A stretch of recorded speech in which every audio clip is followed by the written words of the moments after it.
Hello ಸ್ನೇಹಿತರೆ, ಎಲ್ಲರಿಗೂ ನಮಸ್ಕಾರಗಳು. ಎಲ್ಲರಿಗೂ ಇವತ್ತಿನ ಒಂದು ಹೊಸ ಅಪ್ಡೇಟ್ಗೆ ಸ್ವಾಗತ. ಪರೋಕ್ಷವಾಗಿ ಸ್ನೇಹಿತಗೆ ಐ ಲವ್ ಯು ಎಂದ ನಮ್ರತಾ ಲವ್ ಸ್ಟೋರಿ ಶುರುವಾಗಿದೆ. ಸ್ನೇಹಿತಗೆ ಪರೋಕ್ಷವಾಗಿ ನಮ್ರತಾ ಐ ಲವ್ ಯು ಎಂದಿದ್ದಾರೆ. ಸ್ಲೇಟ್ ಮೇಲೆ ಸ್ನೇಹಿತಗಾಗಿ ನಮ್ರತಾ ಐ ಲವ್ ಯು ಎಂದು ಬರೆದಿದ್ದಾರೆ. ಹಾಗಾದರೆ ಸ್ನೇಹಿತ ಮೇಲೆ ನಮ್ರತಾಗೆ ಪ್ರೀತಿ ಹುಟ್ಟಿದೆಯಾ?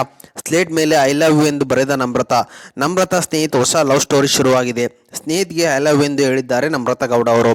ಬಿಗ್ ಬಾಸ್ ಕನ್ನಡ 10 ಕಾರ್ಯಕ್ರಮದಲ್ಲಿ ನಮ್ರತಾ ಹಾಗೂ ಸ್ನೇಹಿತ ಮಧ್ಯೆ ಆತ್ಮೀಯತೆ ಬೆಳೆದಿತ್ತು. ನಮ್ರತಾ ಮೇಲೆ ನನಗೆ ಫೀಲಿಂಗ್ಸ್ ಇದೆ ಅಂತ ಕಿಚ್ಚ ಸುದೀಪ್ ಮುಂದೆ ಸ್ನೇಹಿತ ಓಪನ್ ಆಗಿ ಹೇಳಿದ್ದರು. ಆದರೆ ಬಿಗ್ ಬಾಸ್ ಮನೆಯಲ್ಲಿ ಲವ್ ಆಗುತ್ತೆ ಅಂತ ನನಗೆ ಅನ್ಸಲ್ಲ, ಹೊರಗಡೆ ನೋಡೋಣ ಅಂತ ಹೇಳಿದ್ದರು ನಮ್ರತಾ ಗೌಡ. ಕಳೆದ ವಾರ ಬಿಗ್ ಬಾಸ್ ಮನೆಯಿಂದ ಸ್ನೇಹಿತ ಎಲಿಮಿನೇಟ್ ಆಗಿಬಿಟ್ಟರು. ಸ್ನೇಹಿತ ಎಲಿಮಿನೇಟ್ ಆದಮೇಲೆ ನಮ್ರತಾ ಬಿಕ್ಕಿ ಹತ್ತರು.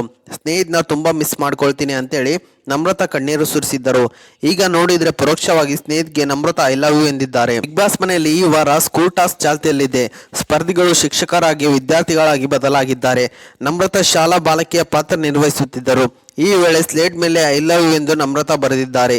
ಆಗ ಶಿಕ್ಷಕಿಯ ಪಾತ್ರ ನಿರ್ವಹಿಸುತ್ತಿದ್ದ ತನಿಷಾ ಯಾರಿಗಾಗಿ ಬರೆದಿದ್ದು ಅಂತ ಕೇಳಿದರು. ಅದಕ್ಕೆ ಟ್ರಾನ್ಸ್ಫರ್ ಆಗಿ ಹೋದ ಹುಡುಗನಿಗೆ ಬರೆದಿದ್ದು ಎಂದು ಎಲಿಮಿನೇಟ್ ಆದ ಸ್ನೇಹಿತ ಕುರಿತಾಗಿ ನಮ್ರತಾ ಹೇಳುತ್ತಾರೆ. ಅಲ್ಲಿಗೆ ಸ್ನೇಹಿತಗೆ ನಮ್ರತಾ ಐ ಲವ್ ಯು ಎಂದು ಬರೆದಿದ್ದು ಅಂತ ಸ್ಪಷ್ಟವಾಗಿ ಆಗಾಯಿತು.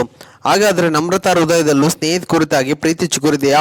ಸ್ನೇಹಿತ ಔಟ್ ಆದ್ಮೇಲೆ ನಮ್ರತಾ ಮಿಸ್ ಮಾಡ್ಕೊಳ್ತಿದ್ರು. ಸ್ನೇಹಿತ ಮೇಲೆ ಪ್ರೆಷರ್ ಹಾಕಿದ್ದ ತನಿಷಾ ಸಂಗೀತನ ಸುಮ್ಮನೆ ಬಿಡಬಾರದು ಅಂತ ವಿನಯ್ ಜೊತೆಗೆ ನಮ್ರತಾ ಅವರು ಶಪಥ ಮಾಡಿದ್ದರು. ಈಗ ಐ ಲವ್ ಯು ಎಂದು ನಮ್ರತಾ ಬರೆದಿರುವುದನ್ನು ನೋಡಿದ್ರೆ ಹೊಸ ಲವ್ ಸ್ಟೋರಿ ಶುರುವಾಗುತ್ತೆ. ಆಗ ನೋಡಿದ್ರೆ ಕಳೆದ ವಾರ ಸ್ನೇಹಿತ ಮೇಲೆ ನಮ್ರತಾ ಮುನಿಸಿಕೊಂಡಿದ್ದರು. ಕ್ಯಾಪ್ಟನ್ಸಿ ರೇಸ್ನಿಂದ ನಮ್ರತಾ ಅವರನ್ನು ಸ್ನೇಹಿತ ಹೊರಗಿಟ್ಟರು. ಇದರಿಂದ ಬೇಸರಗೊಂಡಿದ್ದ ನಮ್ರತಾ, ಯಾವ ಫ್ರೆಂಡ್ ಪುಟಗೋಸಿ ನೀವು ನನ್ನ ನಂಬಿಕೆ ಕಳ್ಕೊಂಡ್ರೆ ಅಂತೆಲ್ಲ ಸ್ನೇಹಿತಗೆ ಹೇಳಿದ್ದರು. ಕೊನೆಗೆ ಸ್ನೇಹಿತ ಎಲಿಮಿನೇಟ್ ಆದಮೇಲೆ ಬಿಗ್ ಬಾಸ್ ಮನೆಯಿಂದ ಹೊರಗಡೆ ಕಾಲಿಡುವ ಮುನ್ನ ನಮ್ರತಾಗೆ ವಿಶೇಷ ಅಧಿಕಾರವನ್ನು ಕೊಟ್ಟು ಹೋಗಿದ್ದರು. ಸ್ನೇಹಿತ ಔಟ್ ಆದಮೇಲೆ ಗಳಗಳನ್ನೇ ಹತ್ತಿದ್ದ ನಮ್ರತಾ, ಸ್ನೇಹಿತ ಅಷ್ಟು ಕೆಟ್ಟವಾಗಿ ಆಡಿದ್ರಾ ಮತ್ತು ಅವಿನಾಶ್ಗಿಂತ ಕೆಟ್ಟವಾಗಿ ಆಡಿದ್ರಾ, ಬೇರೆಯವರಿಗಿಂತ ಕೆಟ್ಟದಾಗಿ ಆಡಿದ್ರಾ ಎಂದು ಆಕ್ರೋಶವನ್ನು ವ್ಯಕ್ತಪಡಿಸಿದ್ದಾರೆ. ಈ ಒಂದು ಕಾರಣಕ್ಕೆ ಸ್ನೇಹಿತ ಮತ್ತೆ ನಮ್ರತಾ ಗೌಡ ಮಧ್ಯೆ ಒಂದು ಲವ್ ಸ್ಟೋರಿ ಶುರುವಾಗಿದೆ. ಬಿಗ್ ಬಾಸ್ ಮನೆಯಿಂದ ಆಚೆ ಬಂದ ಮೇಲೆ ಇದನ್ನು ಮುಂದುವರಿಯುತ್ತಾ ಅಂತ ಕಾದು ನೋಡಬೇಕಾಗಿದೆ. ಓಕೆ ಸ್ನೇಹಿತರೆ, ಇದು ಇವತ್ತಿನ ಒಂದು ಹೊಸ ಅಪ್ಡೇಟ್ ಆಗಿದೆ.